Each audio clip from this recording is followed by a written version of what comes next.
itu 313 ya. Andai kan umat yang kecil ini kalah dan binasa ya menghadapi waktu itu kaum kafir itu 1.000 pasukan, maka tidak akan ada lagi yang menyembahmu di muka bumi ini. Jadi itu doa Rasulullah Muhammad SAW. Dan memang kalau kita buka sejarah di masa itu, latar belakang fakta di masa itu, memang eh, apa ya, dunia itu, ya, peradaban manusia itu hendak direset oleh Allah Subhanahu Wa Taala, bukan dalam bentuk bencana atau dimusnahkan, tapi diganti dengan sebuah peradaban baru, sebuah peradaban baru. Saya kalau kadang-kadang cerita ke murid-murid saya itu di sekolah, itu selalu mengatakan sejak lahirnya baginda Rasulullah Muhammad SAW hingga nanti la yaumil qiyamah, Allah itu mengganti eh, cara mereset eh, ma- manusia atau peradaban yang itu menyimpang. Bila di era sebelum kelahiran Rasulullah itu peradaban-peradaban atau umat yang menyimpang itu dihancurkan dengan bencana, disaster. Ya, dihancurkan dengan bencana. Tapi setelah lahirnya Rasulullah dan kemudian Rasulullah mendapatkan menerima risalah Islam, maka umat-umat atau peradaban-peradaban, bahasa kasarnya itu yang begundal itu digantikan oleh Allah dengan umat baru yang lebih taat. Umat baru yang lebih taat. Jadi artinya ada perubahan pemikiran di situ. Nah, perang Badar Al-Kubra itu memang terjadi di saat sebenarnya kaum muslimin waktu itu sudah meraih nusroh. Dakwah itu sudah mendapatkan kemenangannya. Dakwah itu eh, berhasil, ya, Islam itu berhasil menegakkan sebuah daulah peradaban di Madinah. Namun ujian ini adalah ujian yang paling besar karena lahirnya daulah Islam di Madinah itu masih menyisakan ada satu kelompok, ada satu golongan yang permusuhannya sangat keras, yaitu kaum kafir Quraisy.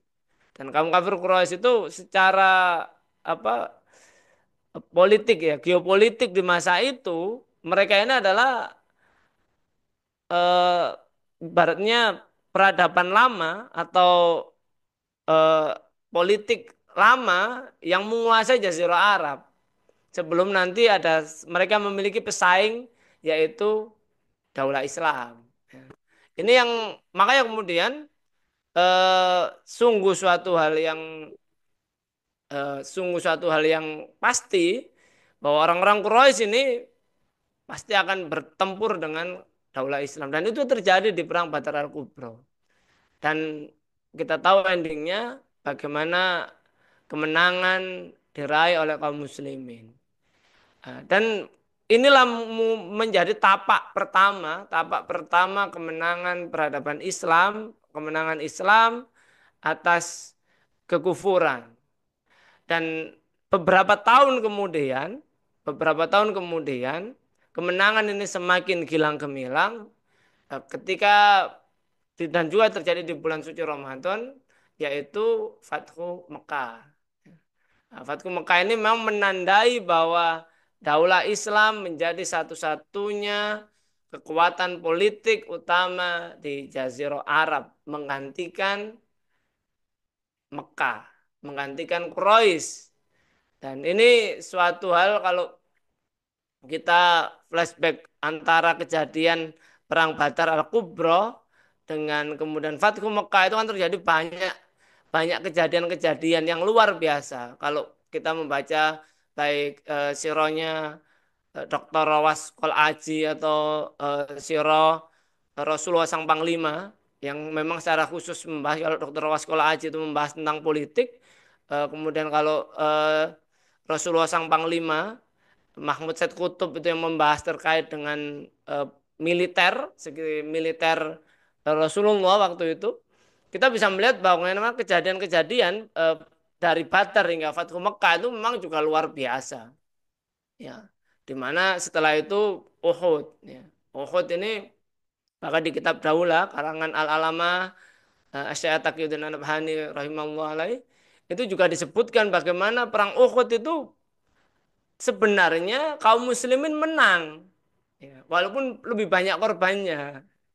Karena apa di dalam perang Uhud itu walaupun orang-orang kafir ini berhasil menyerbu, berhasil menggulung ya pertahanan kaum muslimin di Jabal Rumat waktu itu di lereng Uhud. Namun orang-orang Quraisy ini tidak berhasil atau bisa dikatakan mereka takut untuk memusnahkan daulah Islam. Sehingga waktu itu opini berbalik ya. Walaupun di desa-desus di kalangan orang-orang Arab waktu itu Muhammad kalah, Muhammad kalah, Muhammad kalah, tapi ini kemudian dibalas oleh kaum muslimin dengan opini yang menyatakan bahwa kami menang. Buktinya apa? Eksistensi daulah Islam masih ada.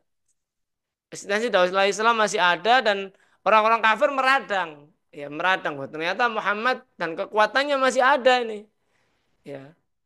Ditambah mereka ini semakin giat mendakwakan Islam itu ke kalangan orang-orang Badui, ya, suku-suku di sekitar Madinah itu makin banyak berbaiat.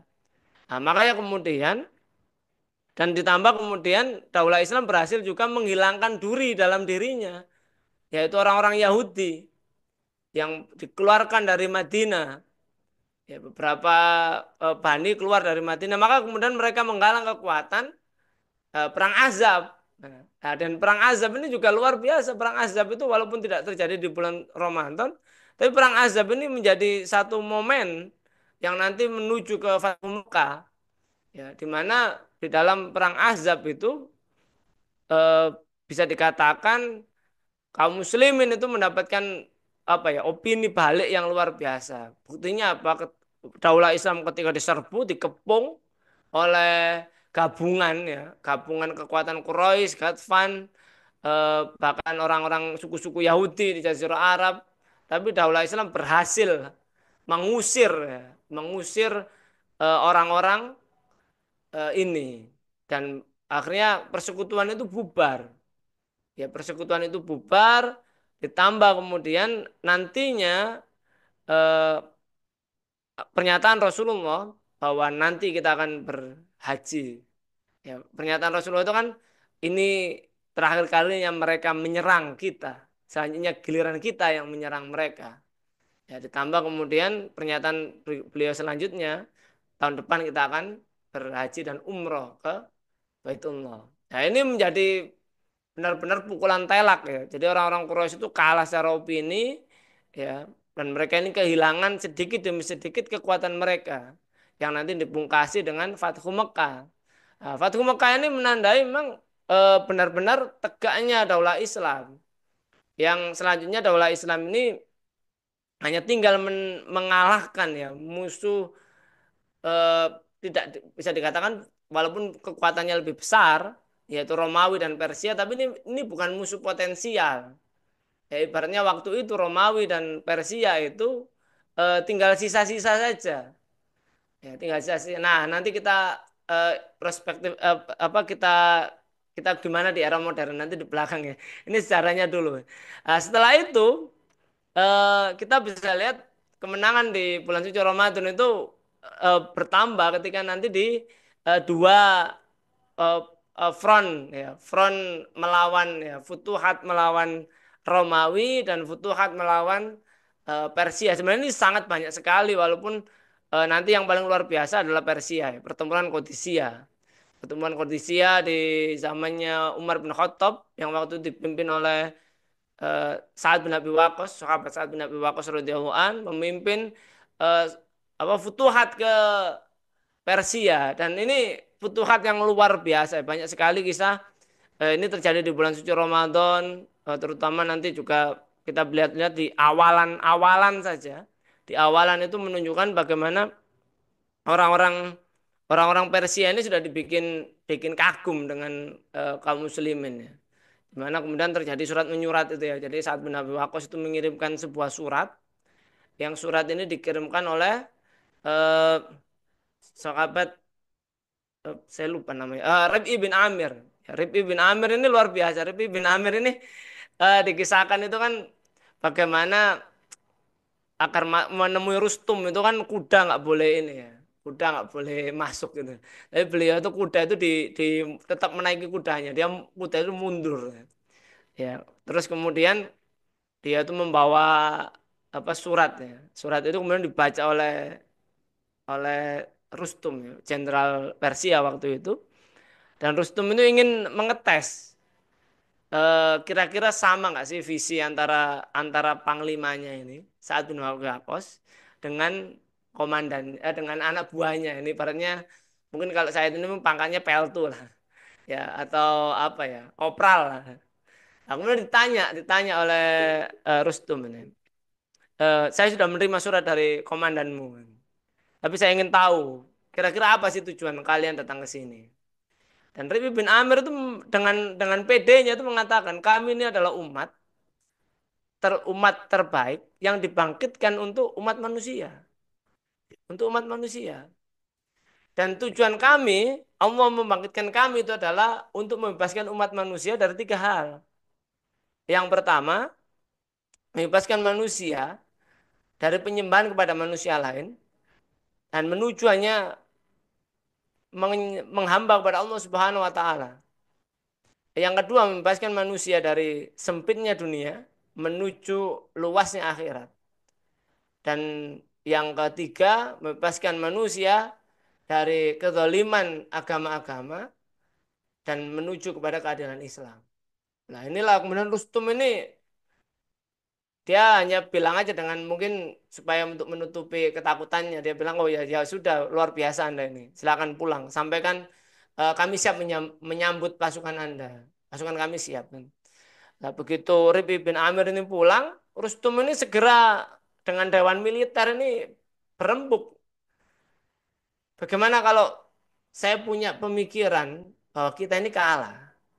Bagaimana tidak? Isi surat yang disampaikan oleh jenderal mereka saat bin Abi Waqqas dengan apa yang disampaikan oleh pembawa utusan tadi, si yang ngaku namanya Rib'i bin Amir tadi, itu sama persis. Artinya visi ini benar-benar sama dari atas hingga bawah.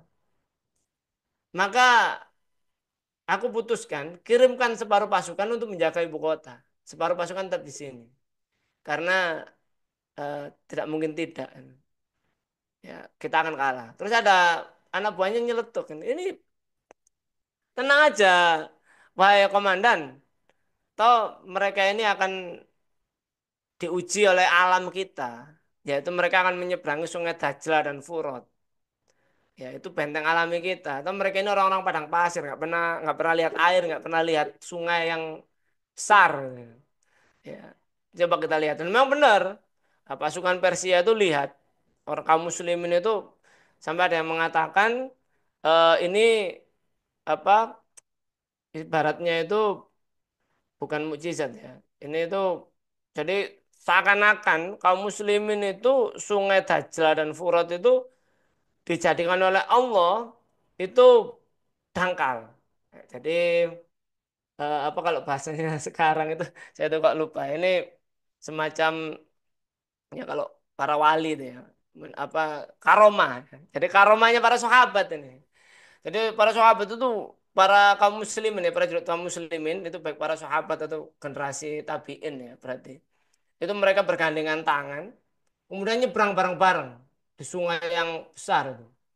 Berarti seberangnya itu pasukan Persia sudah nunggu. Wis, mulai ada yang nyoto. Ini kalau kita panah ini enak ini. Kita panah enak ini. Tapi untung temennya itu bilang jangan dulu itu. Lihat dulu ini lihat lihat ini orang Arab ini nyebrang dengan santainya. Kita aja walaupun naik kuda atau bahkan naik gajah karena tentara Persia itu punya gajah ya. Karena di apa di daerah sekarang itu muaranya Sungai Dajlah di wilayah mana itu, di wilayah selatan Irak itu dulu ada ini apa dulu ada gajah gajah liar ya. Ya, walaupun spesies gajah India ini, sama kayak gajah Sumatera itu dan mudah dijinakkan. Ini aja kita kalau naik gajah kelihatannya juga nggak berani deh. Nah, tapi ketika di tengah itu ada salah satu prajurit kaum muslimin itu yang tumbler. Kalau mungkin dulu itu tempat minum ya, kalau mungkin sekarang tumblernya jatuh itu. Waduh, tempat minummu jatuh gitu. Lah itu kok semua dari ujung ujung kiri sampai ujung kanan itu mereka tuh mencari di sungai. Mana gitu. Nah, itu menambah kengerian pasukan Persia di seberang sungai itu ada yang bilang, untung tadi saya ngelarang ente mana mereka coba lihat itu. Ini urusan satu tempat minum aja. Seluruh prajurit itu nyari. Gimana kalau satu temannya kita bunuh? Bisa-bisa mereka langsung buru-buru nyebrang sungai nyari siapa yang bunuh teman saya gitu. Ya, ini menunjukkan bahwa luar biasanya. Jadi ini terjadi di perang Qadisiyah. Di perang Qadisiyah kaum muslim berhasil menang. Kemudian nanti di Futuhat di mana? Melawan Romawi, termasuk bagaimana banyak futuhat di Afrika Utara ya, melawan Romawi setelah Syam berhasil dibebaskan, kaum muslimin kemudian memfutuhat wilayah Afrika Utara. Itu terjadi kemenangan-kemenangannya di bulan suci Ramadan, termasuk nanti ketika kaum muslimin menyeberang ke Andalusia yang dipimpin oleh Tariq bin Ziyad ya, yang data pasukan yang berperang melawan apa di Andalusia itu membebaskan Andalusia itu prajuritnya tidak sampai 500.000 ya, dan mereka berhasil mengalahkan pasukan eh, apa Andalusia pasukan kerajaan eh, Visigoth ya Visigotik itu kira-kira 10 kali lipat ya mulai dari pendaratan di mana pendaratan di apa itu Gibraltar sampai mereka berhasil menembus ibu kota Sevilla. Jadi ibu kotanya itu Sevilla, bukan Madrid. Ya waktu itu Madrid hanya kota kota dagangnya Al Madrid, Madrite ya. Nah, itu bahkan sampai mereka menembus sampai perbatasan Prancis. Nah, ini apa kemenangan-kemenangan ini luar biasa dan emang terus terus terjadi banyak sekali kemenangan kaum muslimin di bulan suci Ramadan. Kata juga termasuk kemenangan Salahuddin Ayyubi berhasil mengembalikan Masjidil Aqsa, Yerusalem dan Palestina ke pangkuan peradaban Islam setelah kurang lebih hampir 1 abad wilayah Syam termasuk Masjidil Aqsa itu dikuasai oleh tentara Kristen. Ya, walaupun saya kemarin Google banyak yang bilang ini kemenangan bulan suci Ramadan, tapi sebenarnya kalau Hatin itu terjadi di bulan Rojab. Di bulan Rojab, kemudian selama bulan Syakban ya, dan awal Ramadan, kemenangan nanti di awal Ramadan sebenarnya berhasil membebaskan Yerusalem, Al-Quds. Nah, ini menandakan bahwa mengapa sih Ramadan ini apa bulan yang banyak melahirkan kemenangan-kemenangan dalam sejarah Islam. Kita tahu bahwa ada satu hal yang menarik gitu. Eh, Kalau nggak salah ini catatan dulu Komandan Romawi ya. Jadi berdebat atau diskusi dengan kaisar mereka, Heraklius. Kalau tidak salah seperti itu, tapi nanti mohon dicari lagi. Ketika waktu itu perang bulan suci Ramadan, sang jenderal itu bilang, ini orang-orang Islam ini memasuki bulan mulia mereka, di mana mereka ini oleh agama Islam itu diwajibkan untuk berpuasa. Mereka tidak makan dari pagi hingga menjelang menjelang malam. Ini kesempatan bagi kita untuk memukul mundur mereka. Karena apa? Mereka pasti lemah gitu. Mereka lemes. Nah, tanggapan ini perkataan ini kemudian ditanggapi oleh Heraklius. Dia bilang justru pemikiran seperti ini salah. Saya melihat ketika kaum muslimin memasuki bulan suci mereka, justru ini adalah saat bagi mereka untuk beribadah sekuat-kuatnya kepada Tuhan mereka.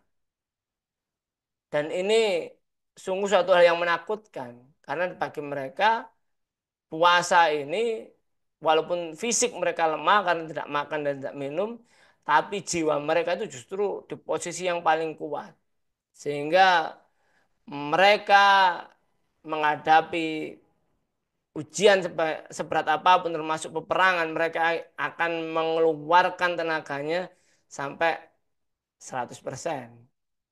Maka kalau Anda berpikir bisa mengalahkan kaum muslimin di saat bulan Ramadan, maka itu adalah pemikiran yang salah karena justru Anda lah yang akan dikalahkan oleh kaum muslimin di bulan suci Ramadan. Jadi bulan suci Ramadan ini dan ini sebenarnya menjadi faktor utama.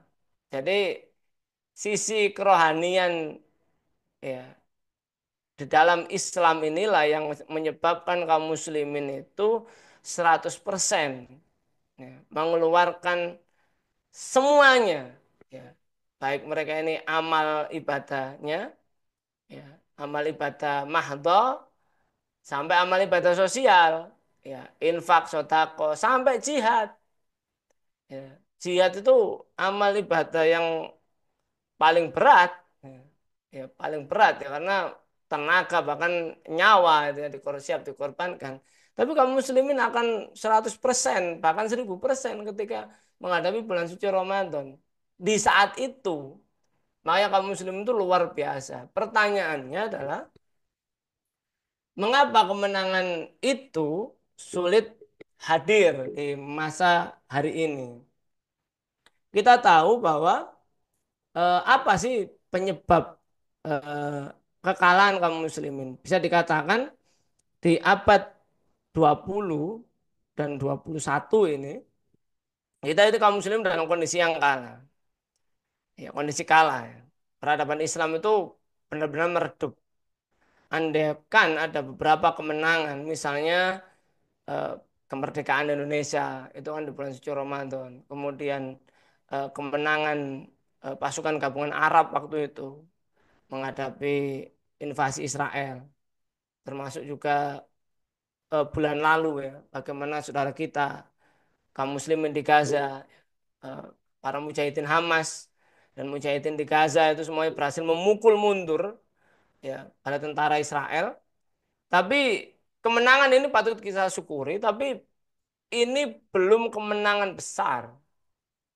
Ini belum kemenangan yang hakiki.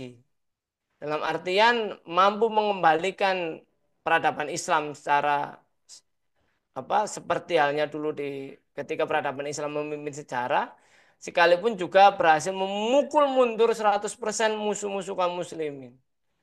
Ya, ini kan belum terjadi. Israel masih berdiri. Dunia hari ini masih dipimpin oleh Amerika dan Rusia dan Cina.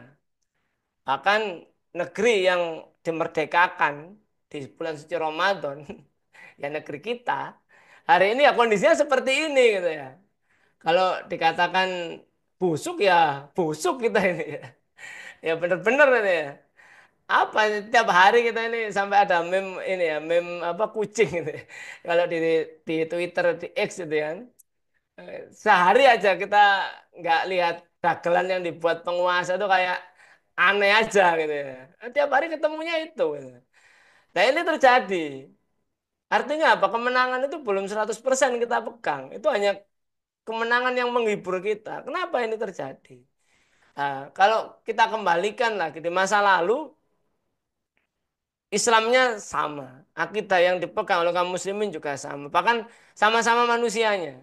Kebetulan tadi Jumat itu eh, khotib Jumat di tempat saya mengajar itu Ustaz ini ke Hafid Abdurrahman itu membahas hal yang sama juga itu. Ya, sama-sama manusia, tapi kenapa kok beda nuansanya itu? Kenapa kemenangan itu tidak hadir di hari ini? Andai kan menang juga bukan kemenangan hakiki, masih kemenangan sementara. Ya. Kenapa hal ini terjadi? Ya, kalau kita juga flashback agak jauh ke belakang, ya, sebelum masanya Salahuddin Alayubi, itu kan perang salib itu jadi dibandingkan dengan tadi ya mulai dari perang Badar, kemudian Fathu Mekah, kemudian Futuhat ke mana Persia, perang Kodisia, kemudian perang di apa Syam, Futuhat ke Syam, Mesir, Afrika Utara, ataupun Futuhat ke Andalusia, itu kan apa yang dialami oleh sebelum-sebelumnya dengan apa yang dilakukan oleh Salahuddin Ayyubi itu kan sedikit berbeda. Karena yang sebelum-sebelumnya itu benar-benar apa ofensif, benar-benar kita gerak maju. Sedangkan apa yang dilakukan Salahuddin Ayyubi itu adalah mengusir, ya mengusir musuh yang masuk ke tempat kita. Kenapa musuh ini masuk? Ini menarik. Itu ada satu eh, buku ya, dan ini melengkapi nanti banyak buku-buku lain terkait dengan kondisi kaum muslimin hari ini. Itu yang diteliti oleh eh, Majid eh, apa Majid Irsan Al-Kilani tentang kemenangan kaum muslimin dan munculnya generasi Salahuddin Al-Ayyubi di perang salib. Bagaimana fakta yang terjadi kaum muslimin waktu itu? Kaum muslimin waktu itu sudah di puncak peradaban, sudah tidak ada lagi musuh yang bisa, seakan-akan tidak ada musuh yang eh, bisa mengalahkan mereka. Tapi tiba-tiba eh, kaum muslimin ini diserang, ya. Diserang oleh para tentara salib dari Eropa Barat dan tidak bisa membalas. Apa yang terjadi? Apakah kaum muslimin waktu itu kalah teknologi? Justru enggak. Teknologi dipegang oleh kita, kekuatan dipegang oleh kita. Bahkan orang Eropa sendiri juga kaget, ini kok bisa ini? Kok bisa kita menang lawan orang-orang Islam yang kuat sekali di abad-abad sebelumnya? Ya tadi, kenapa kaum muslimin terlena? Ya, keterlenaan kaum muslimin itu ketika kaum muslimin sudah menuruti hawa nafsunya, tapi lebih dari itu, kalau kata Dr. Majid Irsan Al-Kilani, yang ini juga disarikan dari catatan yang ditulis oleh Imam Al-Ghazali, yang Imam Al-Ghazali lah nanti yang kemudian melakukan reformasi, ya, reformasi pemikiran di tengah-tengah kaum muslimin waktu itu mencatat karena kaum muslimin pemikirannya rusak, ya pemikirannya rusak sehingga apa inilah yang kemudian apa ya kaum muslimin sudah tidak punya lagi hero jihad. Apakah nggak ada perlawanan melawan tentara salib? Ada, ya. Ada perlawanan, tapi perlawanan itu mudah disikat itu karena apa? Tidak ada dukungan. Sampai kemudian Imam Al-Ghazali itu meracik ya, yang nanti kitab-kitabnya sampai bisa hadir di tengah-tengah kita di generasi hari ini. Salah satunya Ihya Ulumuddin dan berbagai varian yang kitab yang beliau tulis itu untuk membangkitkan kaum muslimin yang sampai lahir sebuah generasi di mana mereka ini adalah generasi umarok, generasi pemimpin tapi bermental ulama dan generasi ulama yang memiliki sifat pemimpin. Ya, makanya nanti pasca salah apa pasca generasi Salahuddin Ayyubi, pasca generasinya Imam Al-Ghazali itu masih muncul itu yang nanti sampai ke negeri kita. Makanya Imam Al-Ghazali itu waktu itu dibantu oleh Syekh Abdul Qadir Al-Jailani. Ya, Syekh Abdul Qadir Al-Jailani ya. Nah, kemudian diteruskan usahanya itu oleh Imam Muhyiddin Ibnu Arabi. Imam Muhyiddin Ibnu Arabi itu punya nanti sanad ilmu beliau itu nanti nyampe kalau tidak salah beliau itu punya murid itu adalah Utsman Ertugrul. Jadi Utsman Ertugrul itu muridnya Imam Muhyiddin Ibnu Arabi, ulama dari Andalusia, tapi beliau itu berdakwah keliling mendakwakan Islam sampai ke wilayah Syam, sampai wilayah Turki hari ini, hingga bertemu dengan sukunya atau kabilahnya Utsman Ertugrul.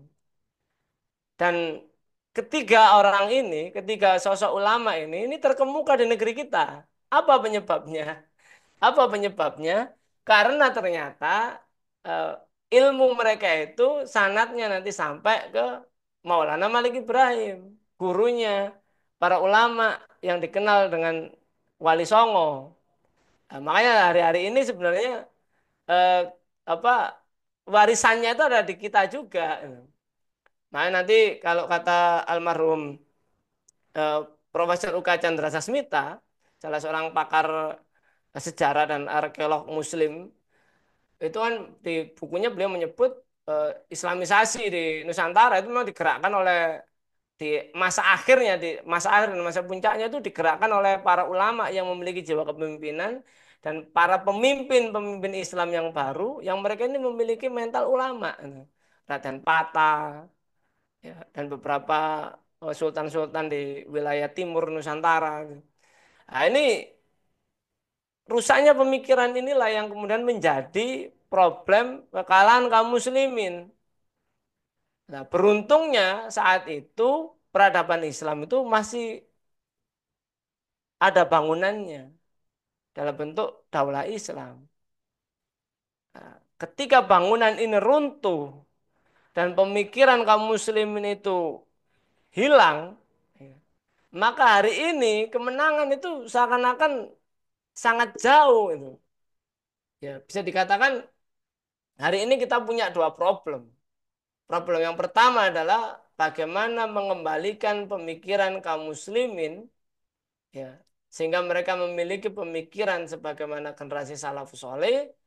Masalah keduanya adalah membangkitkan kembali peradaban Islam sebagaimana peradaban Islam itu pernah bangkit di masa lalu dan dikabarkan lagi oleh Rasulullah Muhammad bahwa di masa yang akan datang Islam itu akan hadir lagi.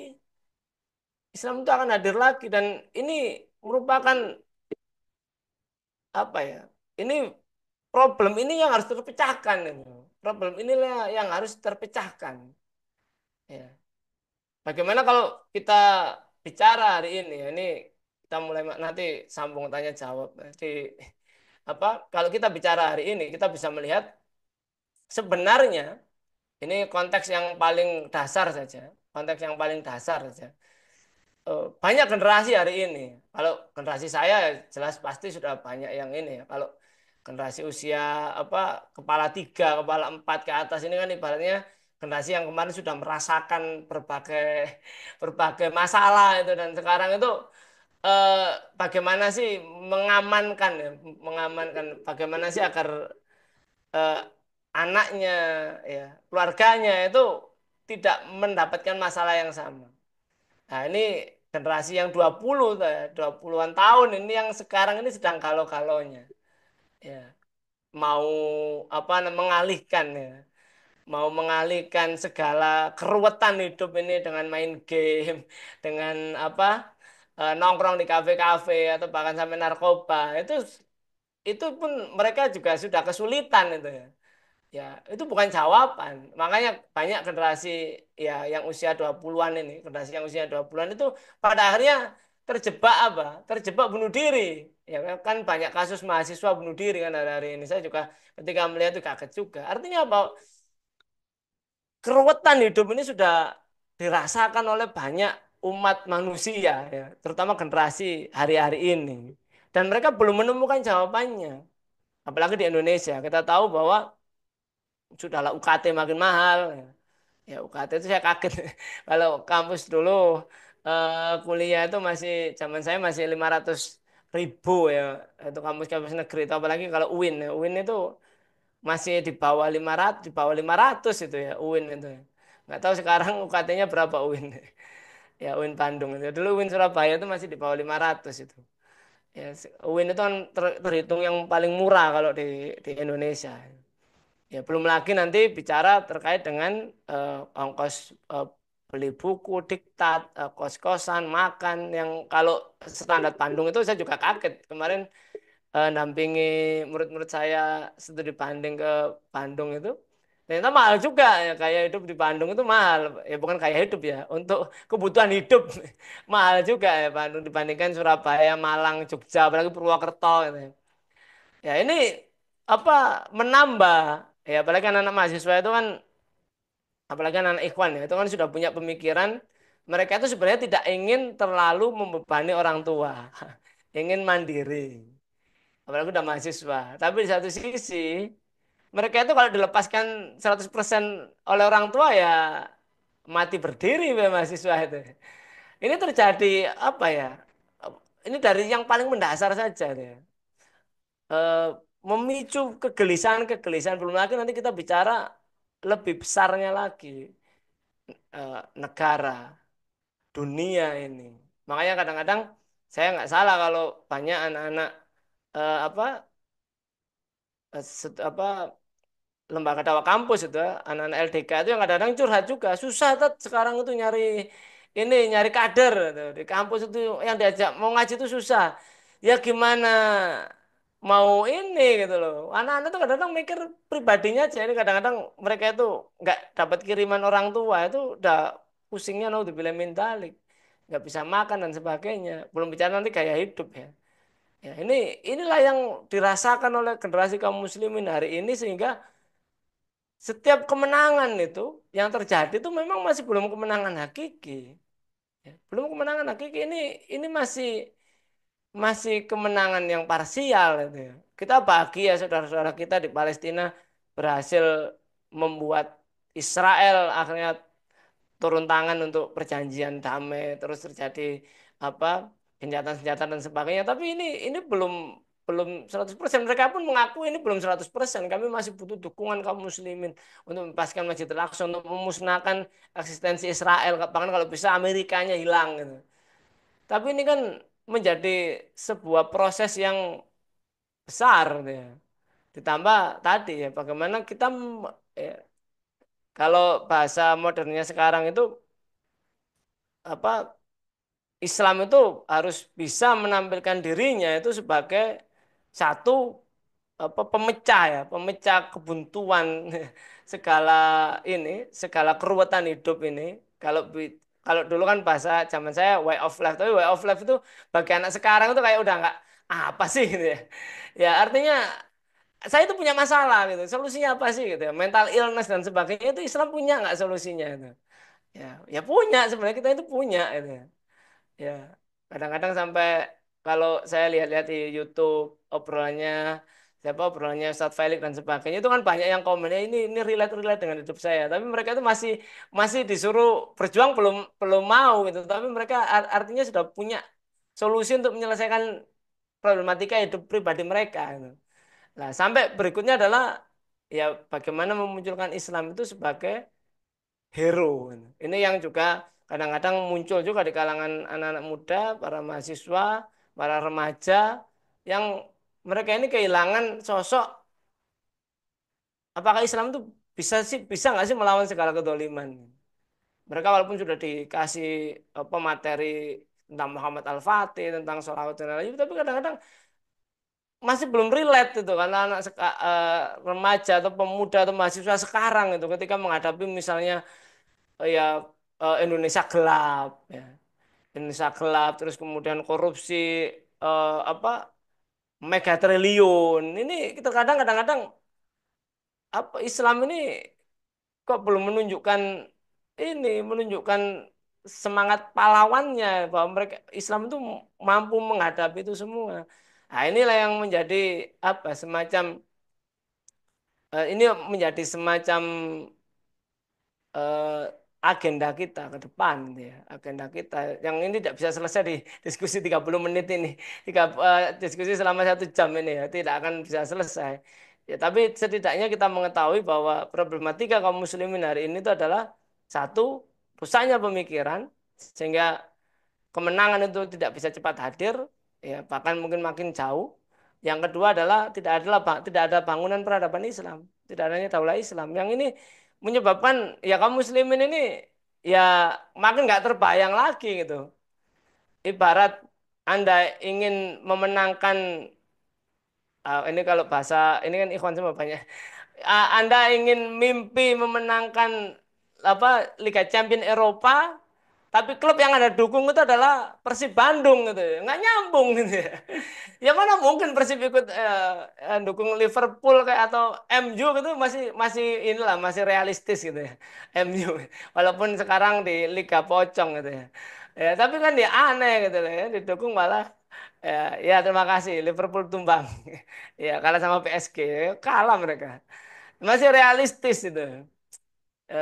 Jadi itu saja ya, apa gambaran eh, pada diskusi pada pertemuan kita di sore hari ini. Langsung saya kembalikan ke moderator, tanya jawab. Monggo, Mas.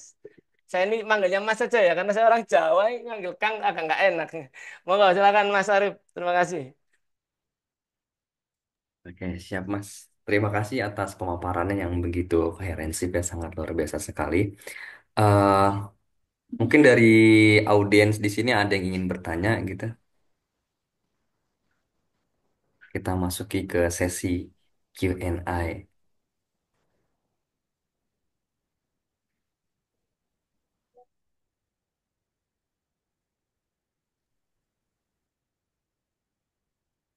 Mungkin dari saya dulu kali Mas ya. Nah, silakan. Jar. Silakan Mas Tadi kan Arif. udah disebutkan gitu ya bahwa bulan Ramadan ini ternyata bukan faktor kebetulan yang dimana umat Muslim itu banyak sekali meraih kemenangan-kemenangan gitu. Ya, Nah, cuman permasalahannya sekarang ini kan menurun gitu kualitas iman dan juga ketakwaan para kaum muslimin ini.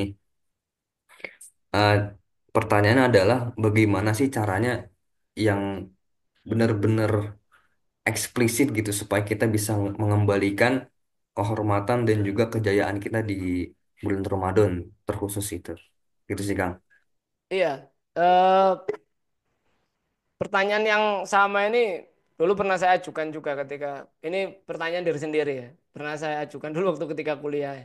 Jadi ada kadang-kadang ini eksplisit ya khusus kali ini mungkin di kalangan anak-anak muda ya.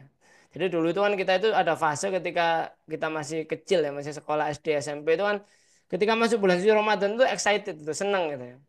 Tapi terkadang karena sudah mulai mengenal mengenal perjuangan hidup nih ya, di masa-masa kuliah sudah itu terkadang muncul muncul pertanyaan ini kita ini Ramadan kok gini-gini aja sih gitu ya.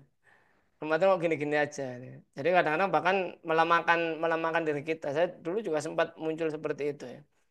Tapi setelah setelah level ini terlewati, gitu ya, usia ini sudah terlewati, saya renungan itu muncul ya bisa jadi karena selama ini kondisi Ramadan di sekitar kita itu semacam kayak kondisi yang biasa-biasa saja. Gitu. Kondisi biasa-biasa saja itu paling satu ya paling bor takjil, bor takjil itu kan yang itu kan kalau nggak gitu dulu saya kalau zaman masih kuliah itu absen kira-kira iftarnya itu yang paling enak di masjid mana. Ya, itu kan tapi lama-lama kan juga bos. Ini kan hanya untuk hiburan aja. Terus kalau nggak gitu terpikir yang luar kota persiapan pulang ke mudik ke kampung halaman dan sering yang kita lihat eh, apa kajian-kajian ya di bulan Ramadan itu kan mulai banyak kajian. Tapi kajiannya juga hanya kajian-kajian seputar apa ya seputar kerohanian, bukan kerohanian, seputar seputar nafsiyah dan fikih kan banyak kan seperti itu ya nafsiyah fikih gitu. Tidak sampai muncul eh, kajian yang benar-benar me, apa istilahnya mengasah nalar kritis kita sebagai pemuda. Ya, biasanya kan di masjid-masjid itu kajian hanya itu aja itu kajiannya untuk orang-orang tua orang-orang sepuh itu ya. Atau untuk kajian untuk anak-anak karena anak-anak ngincer besek itu ya ngincer makanan itu tapi coba belum nggak jarang sekali kajian yang memang memicu nalar berpikir kritis anak-anak muda apalagi di tengah kondisi carut marut seperti sekarang. Nah kondisi seperti inilah yang kalau cara eksplisit itu harus kita munculkan. Nah, dan kalau apa masalah selanjutnya itu adalah bagaimana kita mengemas acara tersebut itu ya, mengemas acara tersebut yang sebenarnya hari ini kita ya apalagi di usia-usia mahasiswa ini sangat butuh kajian seperti itu gitu. Kajian seperti itu yang memang mengasah nalar berpikir kadang kita kan setelah lulus setelah kerja itu kadang-kadang muncul penyesalan ya kenapa kita dulu kita jadi mahasiswa kok biasa-biasa aja ya gitu ya. Akhirnya ikut arus itu nggak bisa menunggangi gelombang gelombang perubahan itu nggak bisa kita tuh ikut-ikut aja gitu dan ya akhirnya apa kalau bahasa kasarnya itu ya curhat di medsos kalau nggak gitu meso-meso di medsos itu. Cukup itu aja gitu ya. Jadi kayak kenapa dulu nggak ikut? Nah, inilah yang harusnya kita munculkan secara secara ini ya eksplisit secara mendasarnya saja itu. Dan tentu kita harus kalau secara pribadi ya memang harus ada semacam apa ya semacam kekuatan dalam diri kita memang untuk mengkaji itu gitu. Supaya kita juga menjadi bagian orang yang ikut apa menyemarakkan perubahan itu.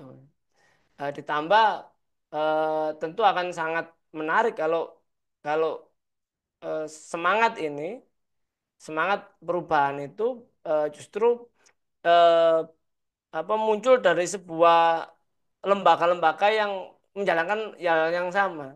Ah, ini saya jadi ingat ini. Eh, Beberapa waktu yang lalu kan ramai itu kajian di UGM, kajian Pak Terawe itu ya, menghadirkan ya kita sebut negarawan.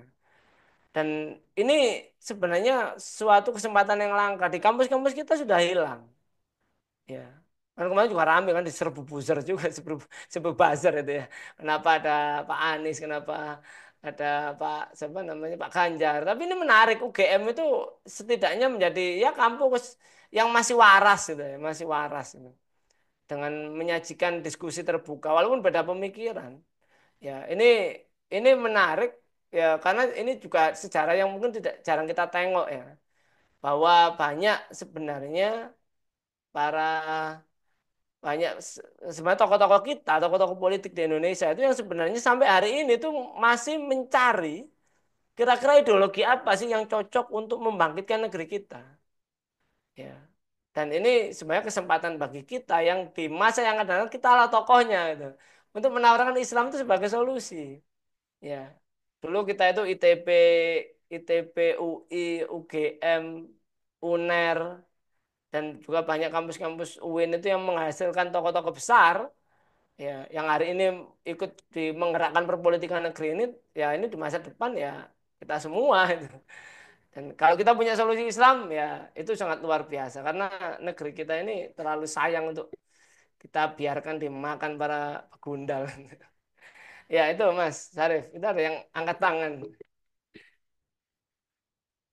Itu ada yang angkat tangan, boleh silakan. Silakan, silakan Mas. Mas Haris Herdiana.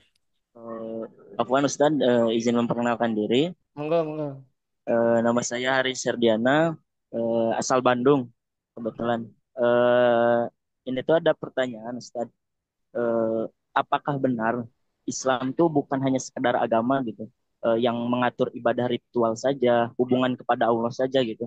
Namun Islam juga adalah sistem gitu yang diturunkan oleh Allah kepada Rasulnya, yang dimana sistem kehidupan, sistem tatanan negara itu diatur oleh Islam. Jika benar gitu, eh, mengapa tidak ada yang menegakkannya di terkhususnya di Indonesia gitu? Dan bagaimana caranya untuk harus memulai atau harus memulai dari mana gitu untuk bisa sistem Islam itu tegak, Ustaz? Eh, mungkin itu saja, Ustaz. Iya, terima kasih Mas Haris. Pertanyaan yang menarik ini. Eh, saya tuh jadi teringat bagaimana Islam itu hadir kan. Ini adalah risalah terakhir ya. Risalah terakhir yang diturunkan Allah kepada Nabi terakhir Rasulullah Muhammad SAW. Dan risalah ini nih bukan hanya untuk orang Quraisy, tapi untuk seluruh umat manusia sejak zaman itu hingga ila yaumil kiamah. Dan ini yang yang saya menarik itu saya tuh kalau kita mengkaji Al-Qur'an ya, kita apa mentadaburi Al-Qur'an itu misalnya ada kisah antara Nabi Musa dengan Nabi Su'aib. Nabi Musa itu kalau tidak salah itu menantunya Nabi Su'aib. Ya nanti kalau saya mungkin saya dikoreksi ya. Nabi Musa itu menantunya Nabi Su'aib. Tapi dua orang ini sama-sama nabi. Bahkan Nabi Musa itu mendapatkan wahyu itu ya ketika masih statusnya waktu itu masih tinggal ya di dekat Nabi Su'aib. Tapi kenapa ya saya tuh yang jadi pertanyaan kenapa Nabi Su'aib itu tidak menyebarkan risalahnya yang dia bawa itu ke Nabi Musa? Atau Nabi Musa itu kok nggak ikut ini ya gitu ya. Ya, dan begitu juga sebaliknya ketika nanti Nabi Musa itu membawa risalah yang dia dapat wahyu itu kenapa dia tidak mempengaruhi mertuanya untuk ikut risalahnya gitu. Nah ini menarik, mungkin risalah yang dibawa oleh para nabi-nabi terdahulu itu memang oleh Allah itu dikasih garansi ini risalah khusus loh, hanya untuk kaummu saja loh. Jadi kalau bukan kaummu itu, ya jangan diajak gitu. Ya, Nabi Syuaib kan Nabi Musa itu kan memang bukan kaumnya Nabi Syuaib. Begitu juga Nabi Musa ketika dapat risalah yang ini memang khusus Bani Israel, ya dia tidak disebarkan kepada mertuanya. Nah, ini beda dengan Islam. Islam itu nanti luar biasa. Islam itu semua bangsa, semua bangsa, ya bahkan mulai dari ya bangsa Arab, bangsa eh, Berber, Persia, Turki, Kurdi, ya orang-orang di pegunungan Kaukasus, orang-orang Rusia, Dagestani, apa namanya Czeksnya, Chechen, ya, orang-orang Mongol, Uighur. Ya kalau saya alhamdulillah Ramadan tahun lalu itu kan umroh itu. Akhirnya bisa merasakan apa yang dulu dirasakan oleh orang tua saya ketika haji itu. Cerita ketemu bangsa berbagai bangsa itu. Ya Allah luar biasa. Bahkan ketemu yang wajahnya mirip kita, ternyata bukan orang Indonesia. Ketemu yang wajahnya kita, ternyata orang Thailand Selatan itu. Bahasanya itu bahasa ngapak Thailand. Bingung saya ini orang Thailand ternyata. Ya, ketemu lagi ada ngobrol minta tahalul sama-sama benderanya merah putih ternyata orang Makassar pakai bahasa eh, apa namanya bahasa Makassar tuh. Ya, ternyata ini berbangsa-bangsa kita ini. Ya, Indonesia aja wajahnya mirip tapi sebenarnya kan juga orang Melayu itu kan beda-beda bahasa gitu. Ketemu orang Thailand, Filipina, ketemu orang Jepang. Ya. Risalah ini luar biasa dan Islam itu makanya sampai sejarawan Amerika itu Michael Hart itu menuliskan bahwa Muhammad itu sosok paling berpengaruh nomor satu di dunia. Karena dia bukan hanya membawa agama, dia bukan hanya membawa sebuah religion. Kalau bahasa Inggrisnya kan religion, bukan sebagai sebuah ajaran religi, ajaran religius, tapi ini sebuah gaya hidup. Ini sebuah peradaban, civilization. Ya, itu kan Michael Hart itu mengatakan bahkan Rasulullah itu kan di atasnya Nabi Musa dan Nabi Isa. Ya. Karena Islam ini memang unik gitu loh. Setiap manusia yang tersentuh oleh Islam itu akan menjalani sebuah kehidupan yang berbeda. Ya, kehidupan yang berbeda. Ini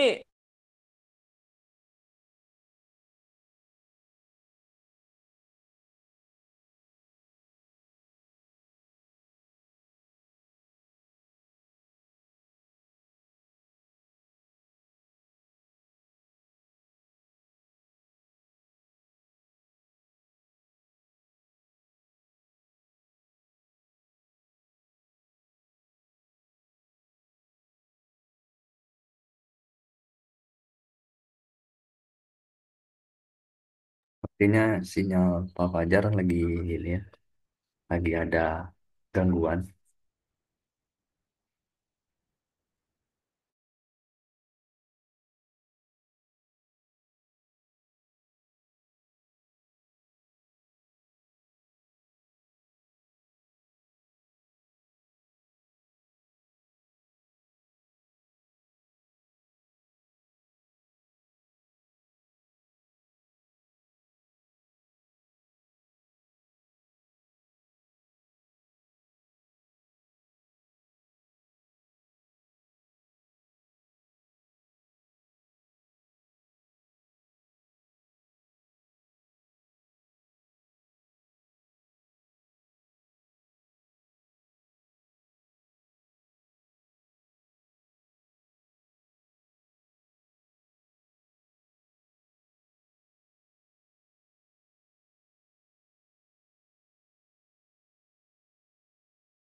Sambil menunggu, boleh ya teman-teman yang ada di sini, silahkan diisi link presensinya supaya nanti bisa mendapatkan sertifikat ya.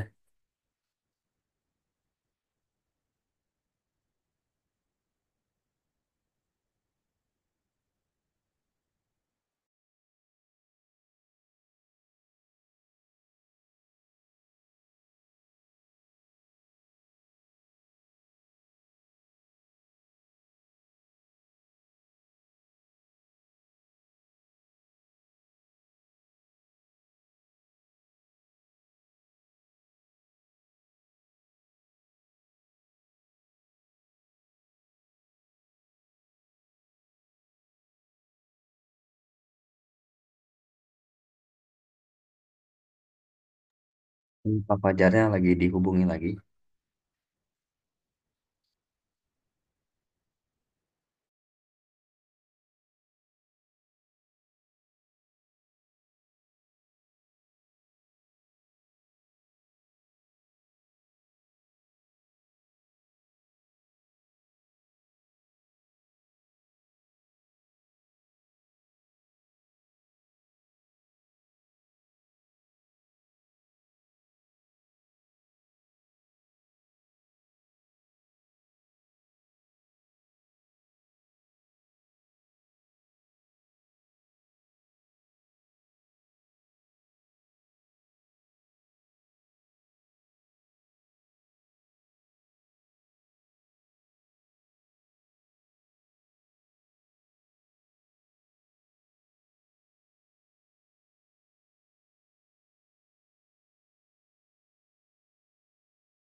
Eh, Afan, ini ya apa? Mati tiba-tiba. Ya nggak apa-apa. Sampai di mana tadi ya? Eh, Terkait dengan ya kemenangan kaum ini ya, kaum muslimin tadi.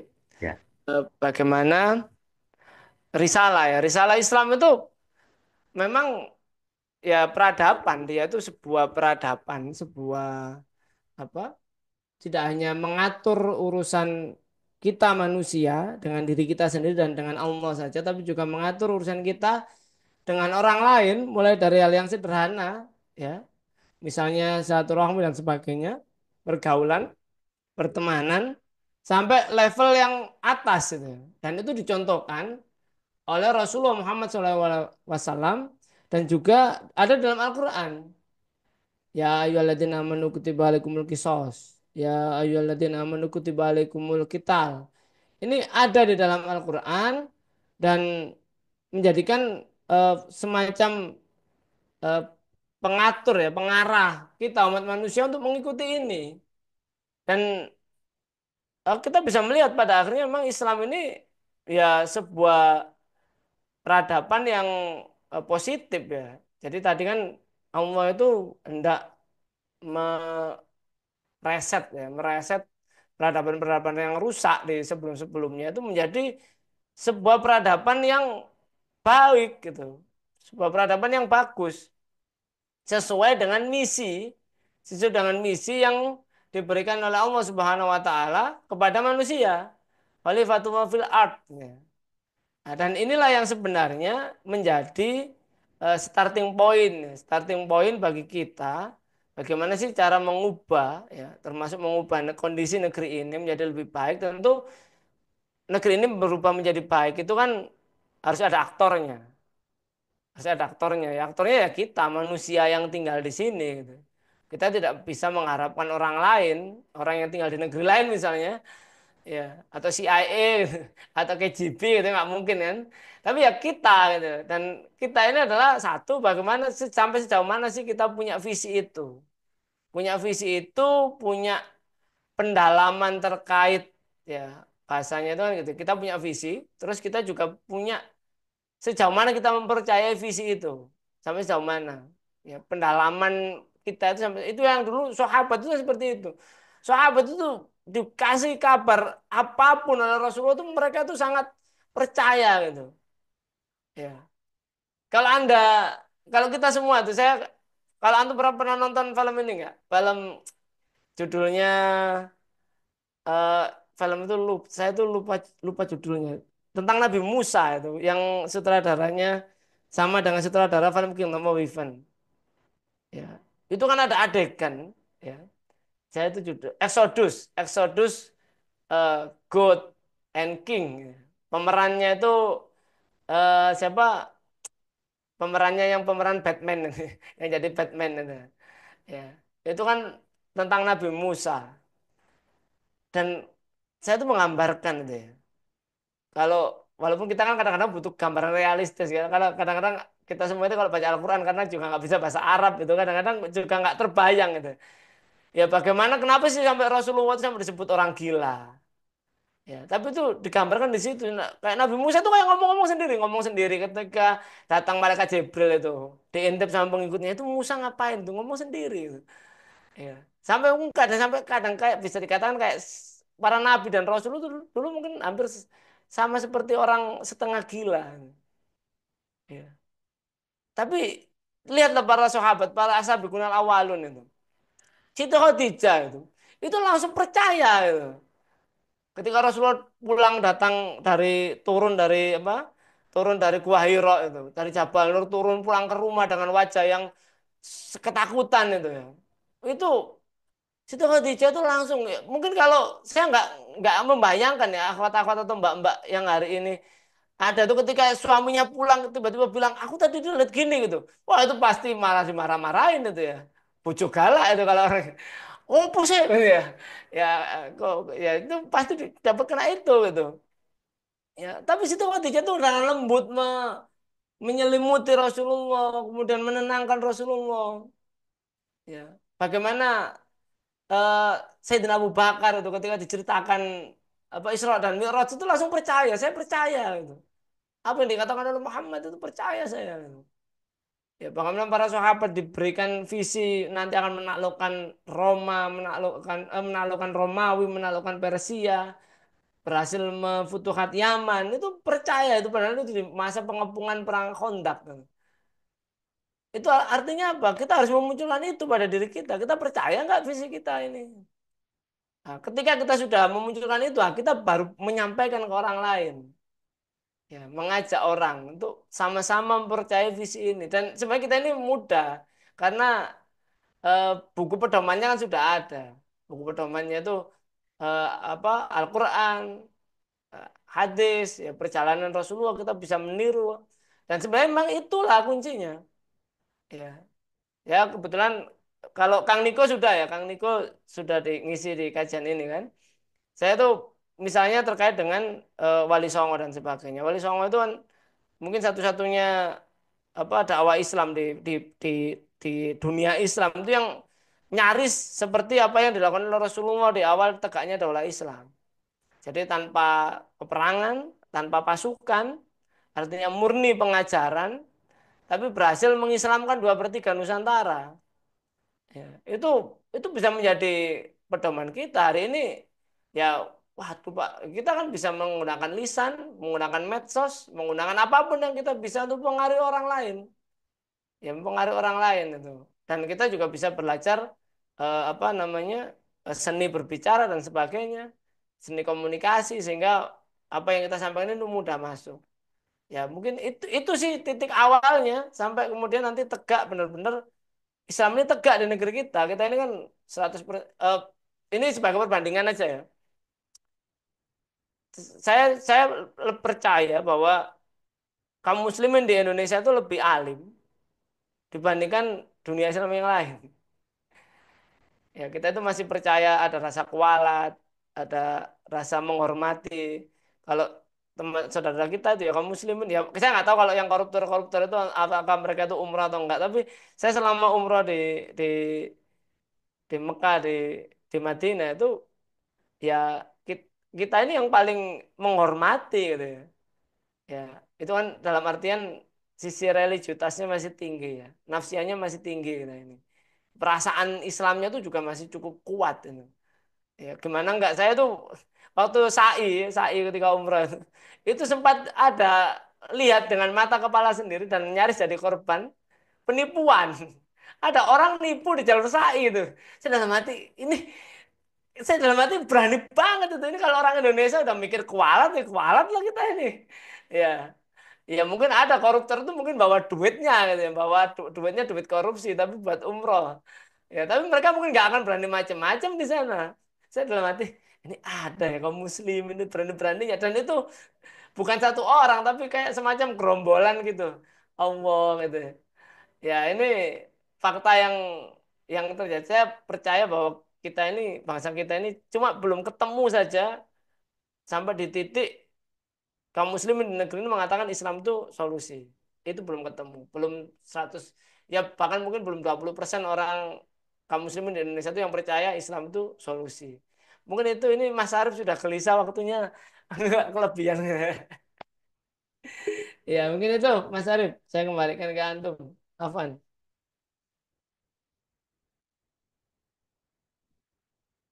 Suaranya masih mikrofonnya mati. Syukran Ya, Ustadz. oke. Ya. Alhamdulillah terpahami. Ya, Namun Ustadz di sini tuh ada sedikit pertanyaan lagi. Tadi ya. tuh ada kutipan dari Ustadz. eh, Islam ini tidak bisa menang gitu karena tidak adanya daulah Islam. Hmm. Berarti daulah Islam di sini berarti suatu wadah ya Ustadz. Iya. Ya, saya jawab langsung ya Mas Arief ya. Ini. Jadi ini kan semacam kalau kita lihat ke belakang itu eh, sampai kita mulai dari masa Rasulullah sampai kemudian di masa setelahnya bahwa Islam ini karena Islam itu sebuah ideologi dan tidak ada ideologi itu yang sekuler. Ada pernyataan seperti itu. Itu pernyataan yang siapa ya? Ideologi sekuler ada, tapi sifat ideologi itu dia tidak sekuler. Tidak sekuler itu artinya tidak ada ideologi di dunia ini yang mencukupkan dirinya itu hanya sebagai asupan individu. Tidak ada.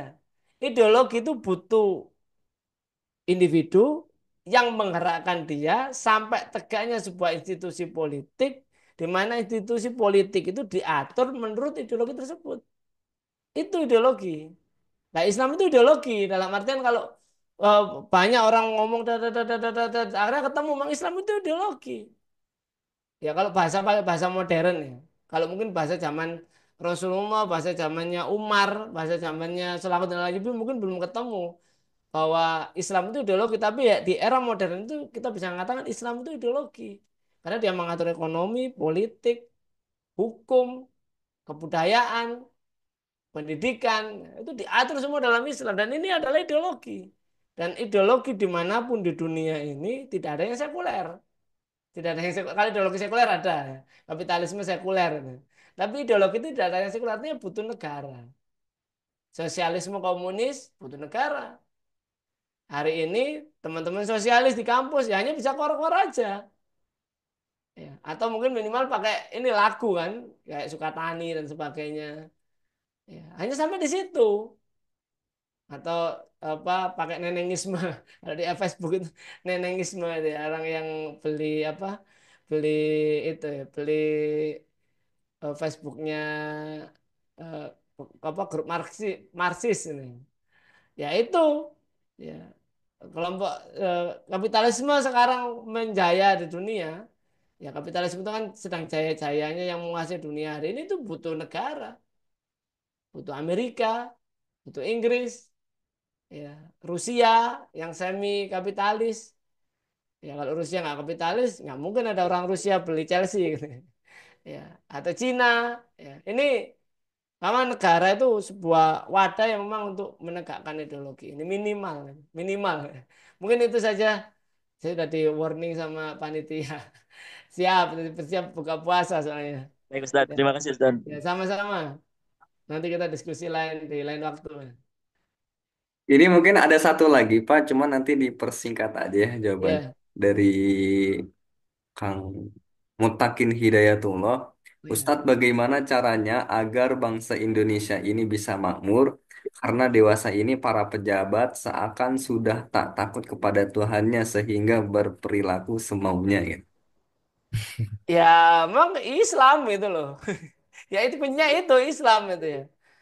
eh Pengalaman aja, pengalaman kecil ini ya. Semoga nanti cukup waktunya. Itu ketika saya di Aceh itu orang itu apa ya?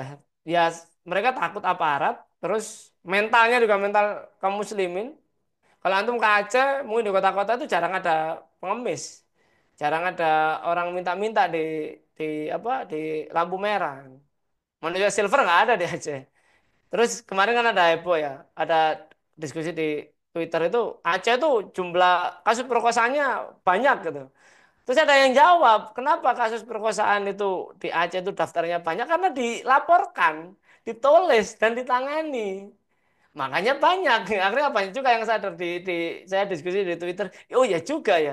Sedangkan yang lain kan orang kalau habis diperkosa terus kemudian lapor polisi malah dipermalukan dan sebagainya, mending nggak lapor. Ya akhirnya tertutupi itu. Dan ini sebuah hal yang menarik gitu. Itu satu kecil ya, apalagi sebuah negara. Ya, bayangkan orang takut. Ya, ya orang korupsi takut. Ya, sekarang korupsi nggak takut. Ya, hambanya duit mereka itu. Ya mungkin itu jawabannya singkat, padat, jelas gitu ya. Menjelang berbuka puasa soalnya. Ya, saya kembalikan ke Mas Arief. Silakan Mas Arief. Baik, terima Terima kasih kasih. banyak Pak Fajar atas Ya, penjelasannya tadi begitu menarik ya diskusi kita kali ini bahkan ditimpali sedikit oleh kuesioner tadi juga sangat bagus lah gitu responnya.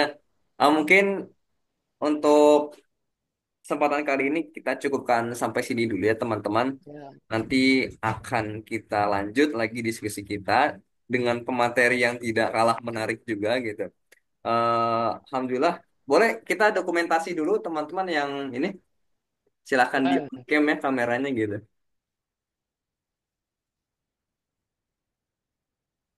Yang lain boleh di on cam kan. Bisa 12 orang nggak apa-apa.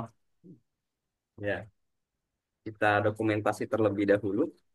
Sebenarnya dari awal juga udah dokumentasi, cuman banyak yang nggak on cam gitu. Nah, sekarang kita on cam kan. Siap ya? Satu, dua, tiga. Oke, siap. Begitu. Terima kasih banyak kepada para hadirin dan juga kepada pemateri yang begitu luar biasa. Alhamdulillah Rabbil Alamin. Saya cukupkan. Saya akhiri. Bila taufiq wal hidayah. Wassalamualaikum warahmatullahi wabarakatuh. Waalaikumsalam warahmatullahi wabarakatuh. Saya langsung ini ya. Saya langsung keluar dulu ini karena Oke, Pak. ada undangan bukber di sekolahan. Siap. Mari, Ya. Assalamualaikum. Waalaikumsalam warahmatullahi wabarakatuh. Terima kasih banyak, Pak.